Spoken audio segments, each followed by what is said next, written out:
1Q84 by Haruki Murakami. Book 2, Chapter 3. Aomame. You can't choose how you're born, but you can choose how you die. One night, near the end of July, the thick clouds that had long covered the sky finally cleared, revealing 2 moons. Aomame stood on her apartment's small balcony, looking at the sky. She wanted to call someone right away and say, "Can you do me a favor? Stick your head out the window and look at the sky. Okay, how many moons do you see up there? Where I am, I can see 2 very clearly. How about where you are?" But she had no one to whom she could make such a call. Ayumi was one possibility, but Aomame preferred not to further deepen their personal relationship. She was a policewoman, after all. Aomame would more than likely be killing another man before long, after which she would change her face, change her name, move to a different area, and disappear. Obviously, she wouldn't be able to see or contact Ayumi anymore. Once you let yourself grow close to someone, cutting the ties could be painful. She went back inside, closed the balcony door, and turned on the air conditioner. Then she drew the curtains to place a barrier between herself and the moons. The 2 moons in the sky were disturbing her. They subtly disrupted the balance of the Earth's gravity, and they seemed to be affecting her physically as well. Her period was not due for a while, but her body felt strangely listless and heavy. Her skin was dry and her pulse abnormal. She told herself not to think about the moons anymore, even if they were something that she ought to think about. To combat the listlessness, Aomame lay on the carpet to stretch her muscles, systematically engaging one muscle after another that she had little chance to use on a daily basis, and stretching it as far as it would go. Each muscle responded with wordless screams, and her sweat rained down on the floor. She had devised this stretching program herself and modified it each day, making it increasingly radical and effective. It was strictly for her own use. She could not have introduced it into her sports club classes. Ordinary people could never bear that much pain. Most of her fellow instructors screamed for mercy when she tried it on them. While going through her program, she played a recording of Janacek's Sinfonietta, conducted by George Chazelle. The music took 25 minutes to play, which was the right amount of time to effectively torture every muscle in her body, neither too short nor too long. By the time the music ended, the turntable stopped and the automatic tone arm returned to its rest. Both her mind and her body felt like rags that had been thoroughly wrung out. By now, Aomame had memorized every note of Sinfonietta. Listening to the music while stretching her body close to its limit, she was able to attain a mysterious calm. She was simultaneously the torturer and the tortured, the forcer and the forced. This sense of inner direct self-sufficiency was what she wanted most of all. It gave her deep solace. Janacek's Sinfonietta was effective background music for that purpose. Just before 10 o'clock that night, the phone rang. Lifting the receiver, she heard Tamaru's voice. "Any plans for tomorrow?" "I get out of work at 6:30. "Think you can stop by after that?" "I'm sure I can," Aomame said. "Good," Tamaru said. She could hear his ballpoint pen writing on his calendar.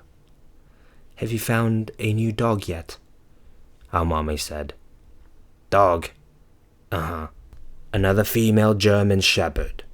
I still don't know everything about her disposition, but she's been trained in the basics and she seems to obey commands.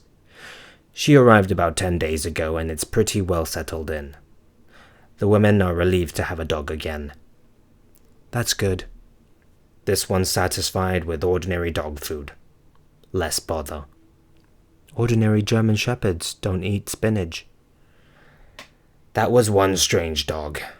And depending on the season, spinach can be expensive," Tamaru complained nostalgically. After a few seconds' pause, he added, "It's a nice night for moon viewing." Aomame frowned slightly into the phone. Where did that come from all of a sudden? "Even I am not unaware of natural beauty, I'll have you know."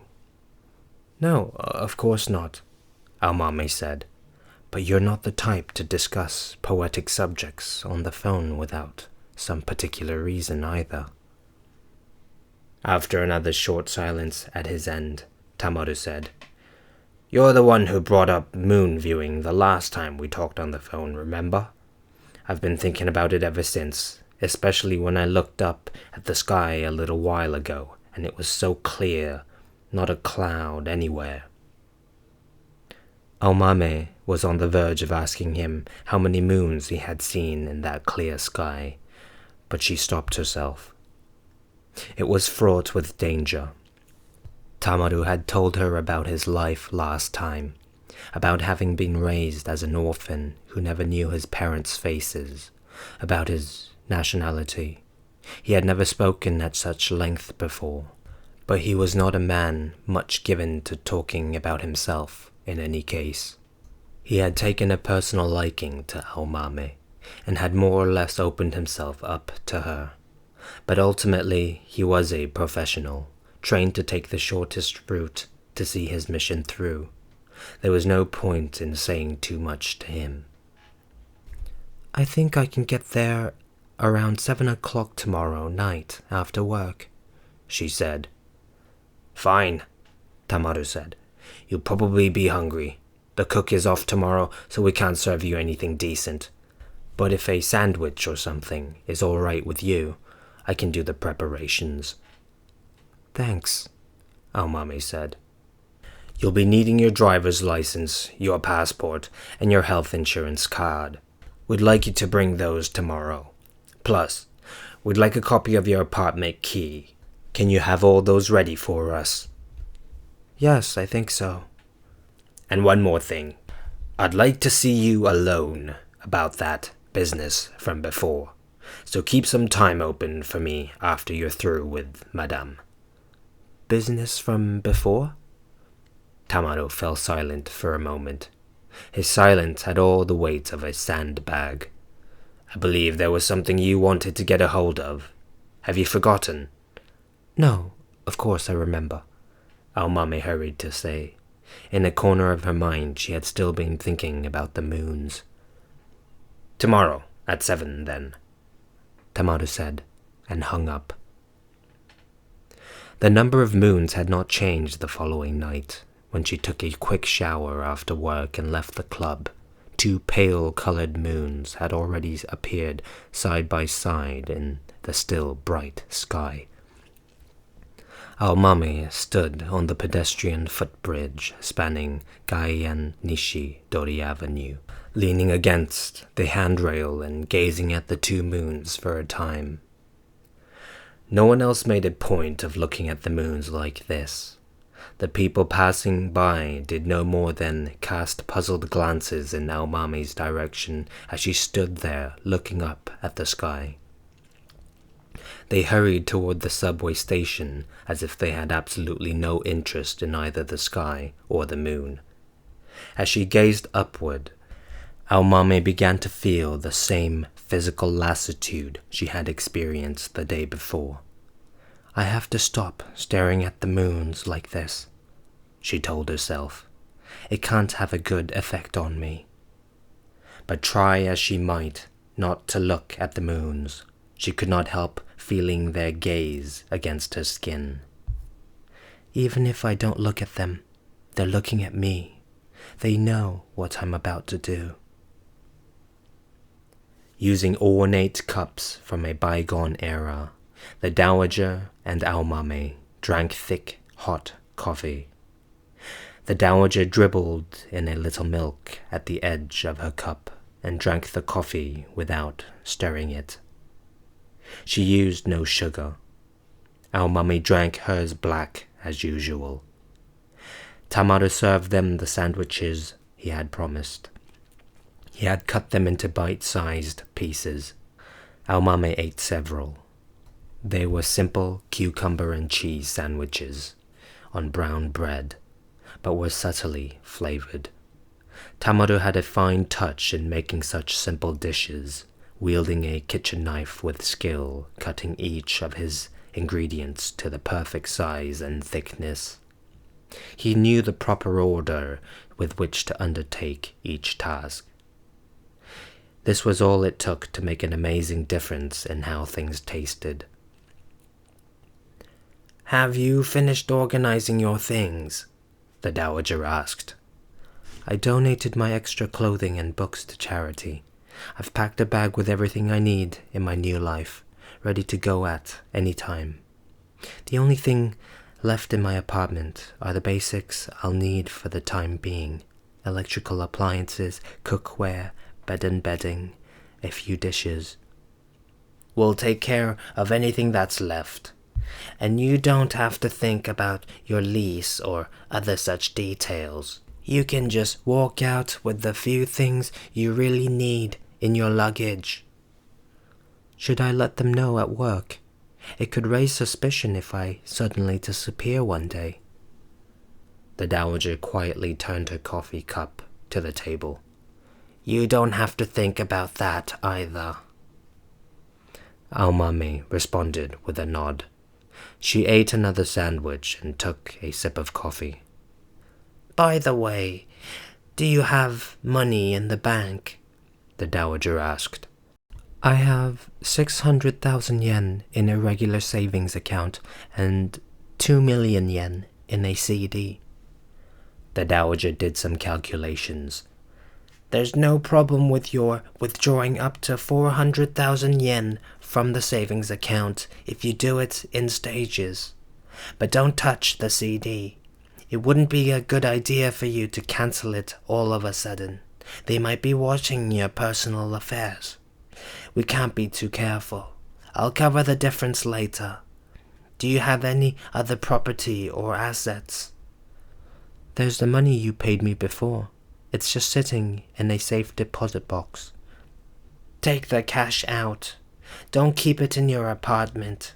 Think about someplace good to put it." "All right." "That's all we need you to do for now. Otherwise, just go about your business as usual, not changing your lifestyle or doing anything that would attract attention.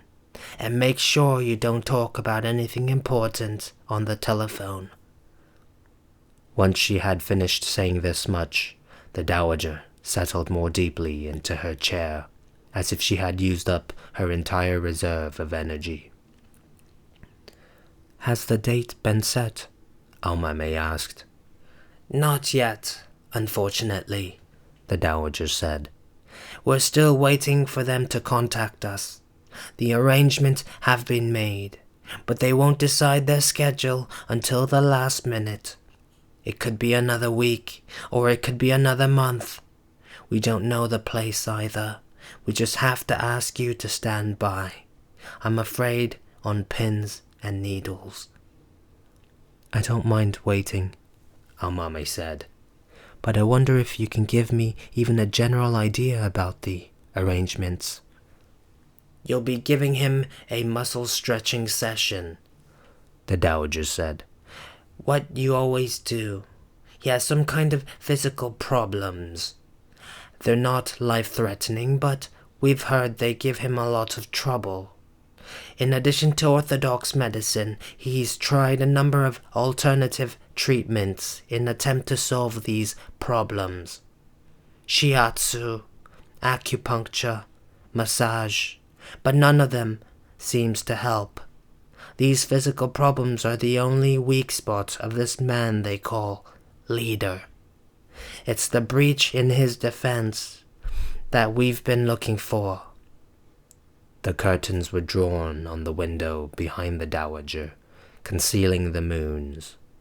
But Aomame could feel their cool gaze against her skin. Their conspiratorial silence seemed to be stealing into the room. "We have a spy inside the Sakigake organization, and we've used him to pass the word that you are an outstanding expert in muscle stretching. This was not especially difficult because it happens to be true. Now they are very interested in you. At first they wanted to bring you into their compound in Yamanashi, but we made it clear that you are far too busy with your work to leave Tokyo. In any case, the man comes to Tokyo at least once a month on business. He stays incognito in a downtown hotel. You will be giving him a stretching session there. All you have to do is take the usual steps with him once you're inside." Aomame imagined the scene. A hotel room. A man is lying on a yoga mat, and she is stretching his muscles. She can't see his face. On his stomach, he leaves the back of his neck exposed to her, defenseless. She reaches over and takes the ice pick from her bag. "So, he and I can be alone together in his room?" Aomame asked. The dowager nodded. "Leader keeps his physical problems hidden from others in the organization. So, there should be no one else present. You and he will be alone." "Do they know my name and where I work?" "They are exceedingly cautious people. They've already done a thorough background check on you and found no problems. We received word yesterday that they will want you to come where he is staying. They will let us know as soon as the time and place are set." "I come here so often. Don't you think there is some chance they will find our relationship suspicious?" "I'm just a member of the sports club where you work, and you come to my house as a personal trainer. They have no reason to think that there might be any more to our relationship than that." Aomame responded with a nod. The dowager said, "Whenever this leader person leaves the compound and moves around, he has 2 bodyguards who accompany him. Both are believers and karate belt holders. We don't know yet if they also carry weapons, but they are apparently good at what they do. They train every day. According to Tamaru, though, they are amateurs." "Unlike Tamaru?" "Yes, unlike Tamaru. He used to belong to a self-defense force ranger unit. Those people have it pounded into them to carry out whatever needs to be done to accomplish the mission, and to do it instantly, without the slightest hesitation. The most important thing is not to hesitate. No matter who the opponent might be, amateurs hesitate, especially when the opponent is, say, a young woman." The dowager sank her head back into the chair and sighed deeply. Then she straightened herself again and looked directly at Aomame. "The 2 bodyguards will most likely wait in the next room of the suite while you are administering your treatment to the leader. You'll be alone with him for an hour. That is how we have set things up for now. How it will actually go is anybody's guess. Things can be fluid. Leader never reveals his plan of action until the very last minute." "How old a man is he?" "Probably in his mid-50s. We've heard he's a big man, Unfortunately, we don't know any more than that. Tamaru was waiting at the front door. She gave him her spare apartment key, driver's license, passport, and health insurance card. He stepped inside and made copies of the documents. After checking to see that he had all the necessary copies, he handed the originals back to Aomame. Then he showed Aomame to his office, which was next to the front door. It was a small, square space lacking any decoration. A tiny window opened to the garden. The wall-mounted air conditioner hummed along. He had Aomame sit in a small wooden chair while he sat at his desk. On the wall above the desk hung a row of 4 monitor screens with changeable camera angles. 4 video decks constantly recorded their images. The screens showed views outside the walls. The far right one displayed an image of the front door of the safe house where the women were living. The new guard dog was also visible, resting on the ground. It was somewhat smaller than the previous dog. "The tape didn't show how the dog died," Tamaru said, as if anticipating a question from Aomame. "She wasn't tied up at the time. There's no way she could have untied herself, so possibly someone untied her." "Someone who could approach without causing her to bark." "That's what it amounts to." "Strange." Tamaru nodded, but said nothing. He had thought about the various possibilities so much on his own that he was sick of thinking about them. There was nothing left for him to say to anybody else. Tamaru reached over and opened a drawer of the cabinet by his desk, taking out a black plastic bag.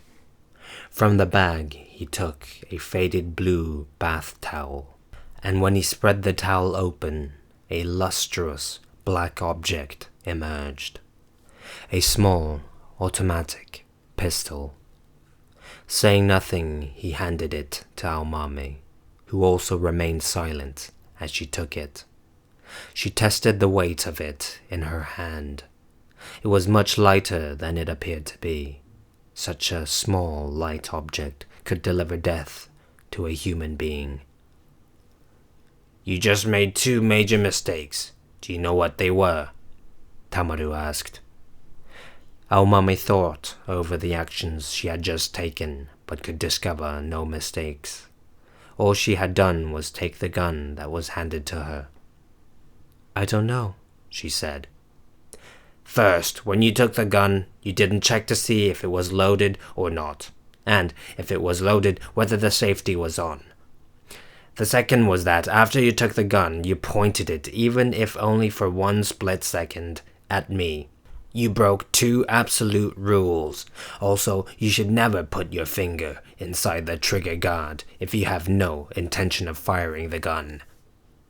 "I see. I'll be careful from now on." "Emergency situations aside, you should never handle or hand over or carry a gun that has even 1 bullet in it. And whenever you see a gun, you should treat it as loaded until you know for sure otherwise. Guns are made to kill people. You can never be too careful with them. Some people might laugh at me for being too cautious, but stupid accidents happen all the time. And the ones who get killed or badly wounded are usually the ones who were laughing." Tamaru drew a plastic bag from his jacket pocket. Inside were 7 new bullets. He set them on his desk. "As you can see, the bullets are not in the gun. The magazine is in place, but it's empty. The chamber is empty too." Aomame nodded. "This is a personal gift from me. Even so, if you don't use it, I'd like to have it back." "Of course," Aomame said, her voice dry. "But it must have cost you something." "Don't let that worry you," Tamaru said. "You have other things to worry about. Let's talk about those. Have you ever fired a gun?" Aomame shook her head. Never. Revolvers tend to be easier to use than automatics, especially for amateurs. Their mechanism is simpler, and it's easier to learn how to operate them, and you're less likely to make mistakes with them. But a good revolver can be bulky and inconvenient to carry around. So I figured an automatic would be better for you. This is a Heckler & Koch HK4, a German make. Weighs 480 grams without bullets. It's small and light, but its 9mm short cartridges pack a punch, and it has small recoil.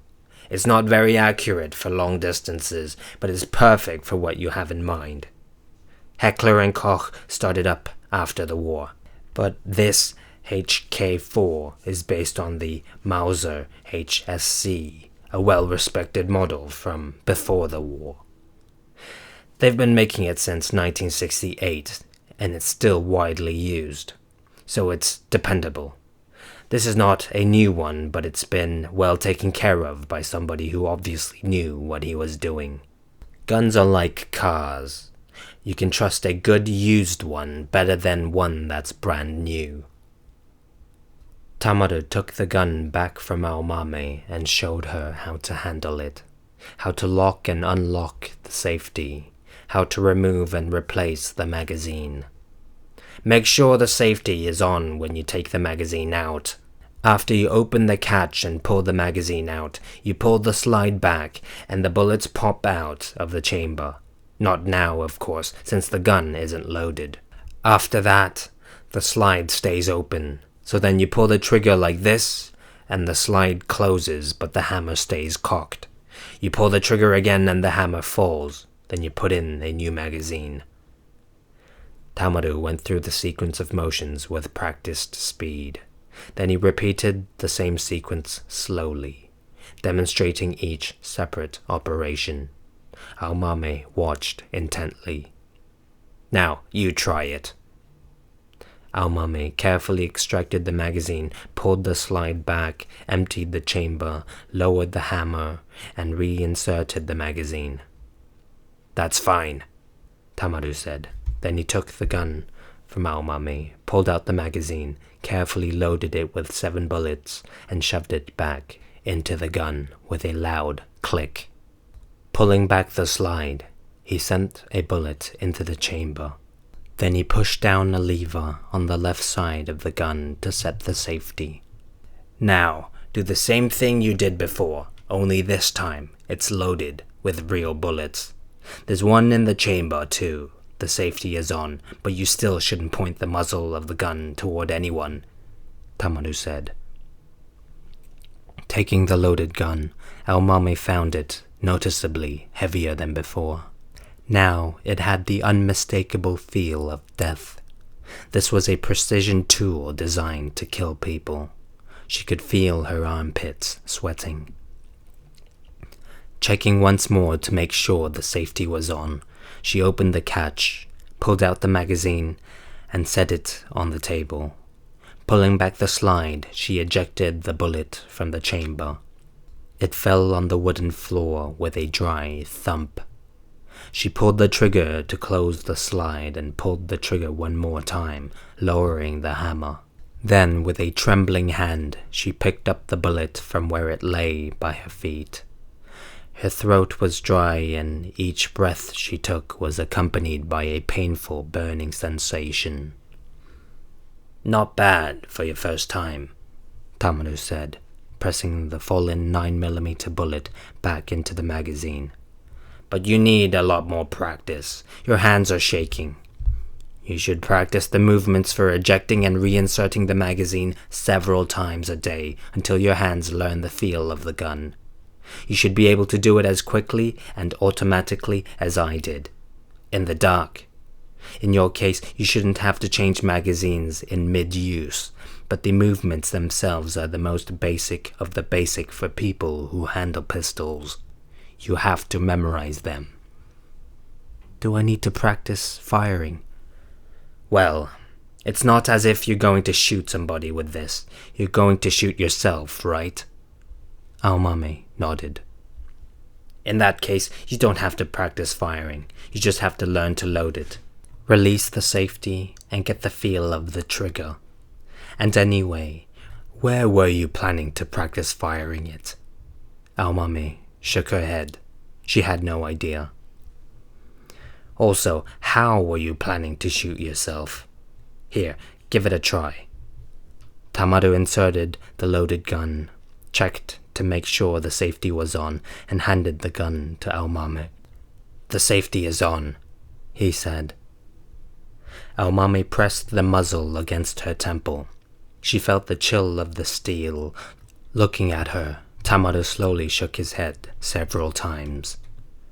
Trust me, you don't want to aim at your temple. It's a lot harder than you think to shoot yourself in the brain that way. People's hands usually shake and it throws their aim off. You end up grazing your skull, but not killing yourself. You certainly don't want that to happen. Aomame silently shook her head. Look at what happened to General Tojo after the war. When the American military came to arrest him, he tried to shoot himself in the heart by pressing the muzzle against his chest and pulling the trigger, but the bullet missed and hit his stomach without killing him. Here, you had the top professional soldier in Japan, and to think he didn't know how to kill himself with a gun. They took him straight to the hospital. He got the best care the American medical team could give him, recovered, and then was tried and hanged. It's a terrible way to die. A person's last moments are an important thing. You can't choose how you're born, but you can choose how to die. Aomame bit her lip. The surest way is to shove the gun barrel in your mouth and blow your brains out from below, like this. Tamada took the gun from Aomame to demonstrate. She knew that the safety was on, but the sight still made her tense up. She could hardly breathe, as if something were stuck in her throat. But even this isn't 100% certain. I actually know a guy who failed to kill himself and ended up in terrible shape. We were together in the self-defense force. He shoved a rifle barrel in his mouth and fired the gun by pressing his big toes against a spoon. He then fastened to the trigger. I suppose the barrel must have moved a little. Instead of dying, he became a vegetable. He lived that way for another 10 years. It's not so easy for people to end their own lives. It's not like in the movies. There, they do it like nothing. No pain and it's all over. They're dead. The reality is not like that. You lie in bed for 10 years with the piss oozing out of you. Aomame nodded in silence. Tamada took the bullets out of the magazine and gun and put them in a plastic bag. Then he handed Aomame the gun and the bullets separately. Now, it's not loaded. Aomame took them with a nod.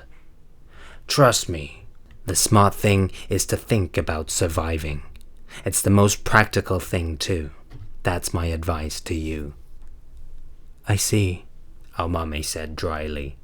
Then she wrapped a scarf around the Heckler & Koch HK4, which was like a crude machine too, and thrust it to the bottom of her shoulder bag.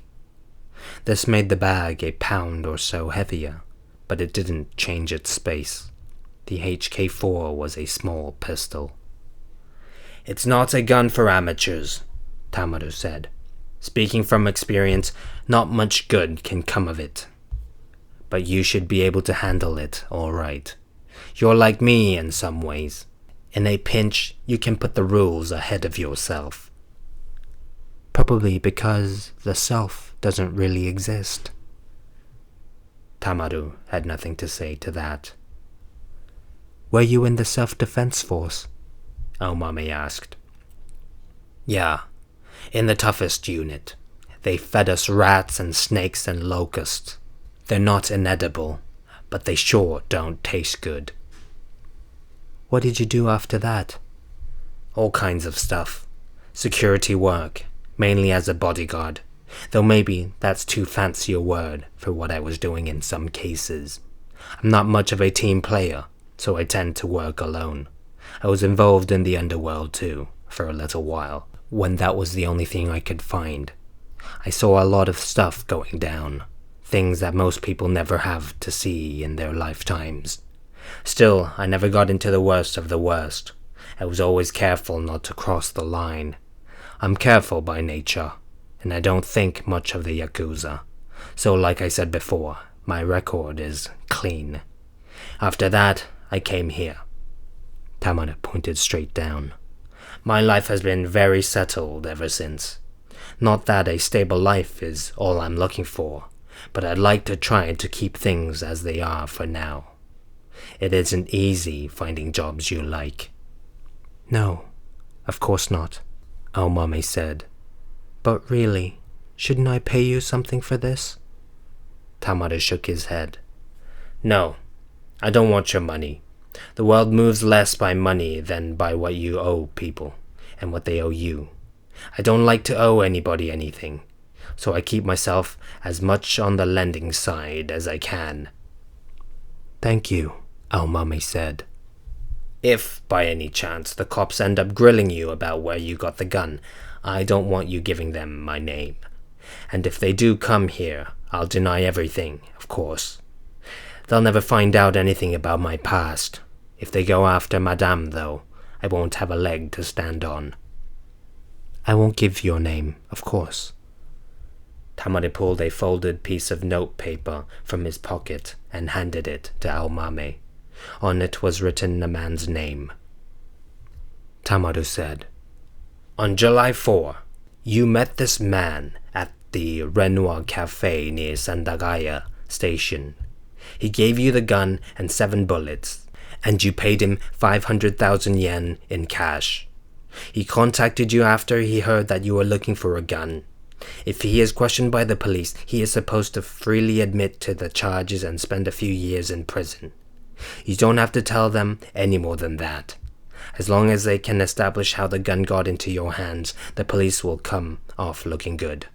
And you might spend a little while behind bars too, for violating the firearm and sword possession control law. Aomame memorized the name and handed the slip of paper back to Tamaru. He tore it into little pieces and threw it into the wastebasket. Then he said, Like I said before, I am very careful by nature. I almost never depend on anybody for anything, and even when I do, I still don't trust them. I never leave things to work themselves out. But what I'm most hoping for in this case is that the gun will come back to me unused. Then no one gets in trouble, no one dies, no one gets hurt, and no one goes to prison. Aomame nodded. Meaning you want me to violate Chekhov's rule? Exactly. Chekhov was a great writer, but not all novels have to follow his rules. Not all guns and stories have to be fired, Tamaru said. Then he frowned slightly, as if recalling something. Oh yes, I almost forgot something important. I have to give you a pager. He took a small device from his drawer and set it on the desk. It had a metal clip to attach to clothing or a belt. Tamaru picked up the phone and punched in a 3-digit quick dial code. The phone rang 3 times and the pager responded by emitting a series of electronic beeps. After turning up the volume as high as it would go, Tamaru pressed a switch to turn it off. He squinted at the device to make sure it displayed the caller's number, and then handed it to Aomame. I'd like you to keep this on you at all times, if possible, Tamaru said. Or at least, don't get too far away from it. If it rings, that means you have a message from me. An important message. I won't signal you to talk about the weather. Call the number you see on the display, right away, from a public phone. And one other thing, if you have luggage, put it in a coin locker in Shinjuku Station. Shinjuku Station, Aomame repeated. It goes without saying that you should be ready to travel light. Of course. Back at the apartment, Aomame closed her curtains and took the Heckler & Koch HK4 and the bullets from her shoulder bag. Sitting at the kitchen table, she practiced ejecting and inserting the empty magazine a few times. Her speed increased with each repetition. Her movements developed a rhythm, and her hands stopped trembling. Then she wrapped the pistol in an old t-shirt and hid it in a shoebox, which she shoved to the back of the closet. The bag of bullets she stored inside the pocket of a raincoat on a hanger. Suddenly very thirsty, she took a pitcher of chilled barley tea from the refrigerator and drank 3 glassfuls. Her shoulder muscles were tense and stiff, and the sweat of her armpits had an unusual smell. The awareness that she now possessed a pistol was enough to make the world look a little different. Her surroundings had taken on a strange, unfamiliar coloration. She undressed and took a hot shower to wash off the unpleasant sweat smell. Not all guns have to be fired, she told herself in the shower. A pistol is just a tool, and where I'm living is not a storybook world. It's the real world, full of gaps and inconsistencies and anticlimaxes. 2 weeks passed uneventfully. Aomame went to work at the sports club as usual, teaching her martial arts and stretching classes. She was not supposed to change her daily pattern. She followed the dowager's instructions as strictly as possible. Coming home, she would eat dinner alone. Afterward, she would close the curtains, sit at the kitchen table, and practice handling the Heckler & Koch HK4 until its weight and hardness, the smell of its machine oil, its brute force and quietness all became a part of her. Sometimes she practiced blindfolded, using a scarf. Soon she could nimbly load the machine, release the safety, and pull back the slide without seeing a thing. The terse, rhythmical sound produced by each operation was pleasing to her ears. In the dark, she gradually lost track of the difference between the sounds the implement actually made and her oral perception of the sounds. The boundary between herself and her actions gradually faded until it disappeared entirely. At least once a day she would stand in front of the bathroom mirror and put the muzzle of the loaded gun in her mouth, feeling the hardness of the metal against the edges of her teeth. She imagined herself pulling the trigger. That was all it would take to end her life. In the next instant, she would have vanished from this world. To the self she saw standing in the mirror, she said, "A few important points. Not to let my hand shake, to brace for the recoil, not to be afraid, and most important, not to hesitate." I could do it now if I wanted to, Aomame thought. I'd just have to pull my finger inward half an inch. It would be so easy. Why don't I just go ahead and do it? But she reconsidered and took the pistol from her mouth, returned the hammer to its uncocked position, set the safety, and laid the gun down by the sink between the toothpaste tube and her hairbrush. No, it's too soon for that. There's something I have to do first. As instructed by Tamaru, Aomame kept the pager with her at all times. She set it next to the alarm clock when she slept. She was ready to deal with it whenever it rang, but another week went by in silence. The pistol in the shoebox, the 7 bullets in the raincoat pocket, the silent pager, her handmade ice pick, its deadly point, the suitcase packed with her personal effects, the new face and the new life that must be awaiting her, the bundle of bills in a Shinjuku station coin locker. Aomame spent the midsummer days in their presence. More and more people went off on full-fledged summer vacations. Shops closed their shutters. The streets had fewer passers-by.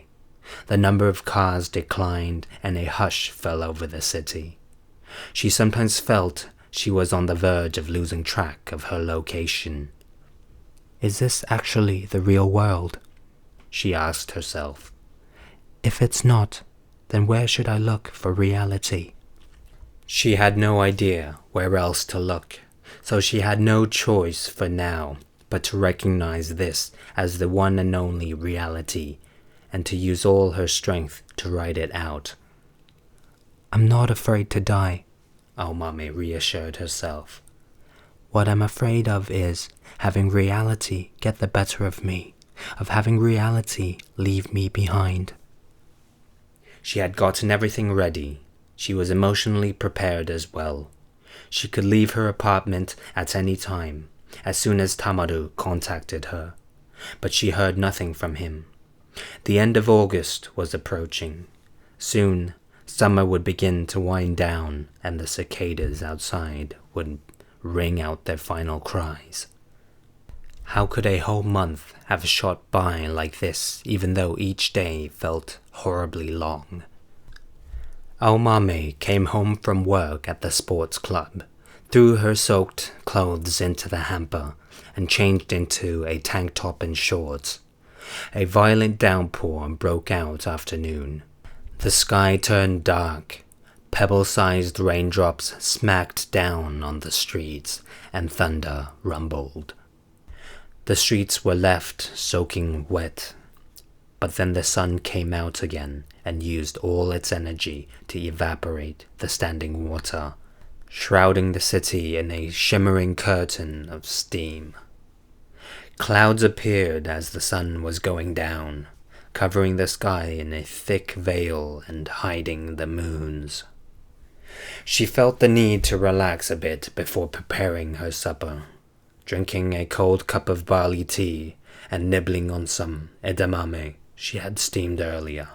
She spread the evening paper on the kitchen table and proceeded to skim it in order, first page to last. Nothing piqued her interest. It was just an ordinary evening paper. When she opened to the human interest pages, however, the first thing to attract her attention was a photo of Ayumi. Aomame caught her breath and frowned. No, it can't be Ayumi, she thought at first. Aomame assumed she must be mistaken. It was someone who looked a lot like her young policewoman friend. Ayumi would never be so prominently featured in the newspaper, complete with a photo. The more she looked, though, the more certain she became that this was her erstwhile partner in those little sex feasts. In the close-up photo, Ayumi had the hint of a smile on her face, an artificial, uncomfortable smile. The real Ayumi always smiled in a natural, open way with her whole face. This photo looked like one that had been taken for some kind of public album. There was something unnerving in her apparent discomfort. Aomame did not want to read the article, if possible. If she read the big headline next to the picture, she would be able to guess what had happened. But not reading the article was out of the question. This was reality.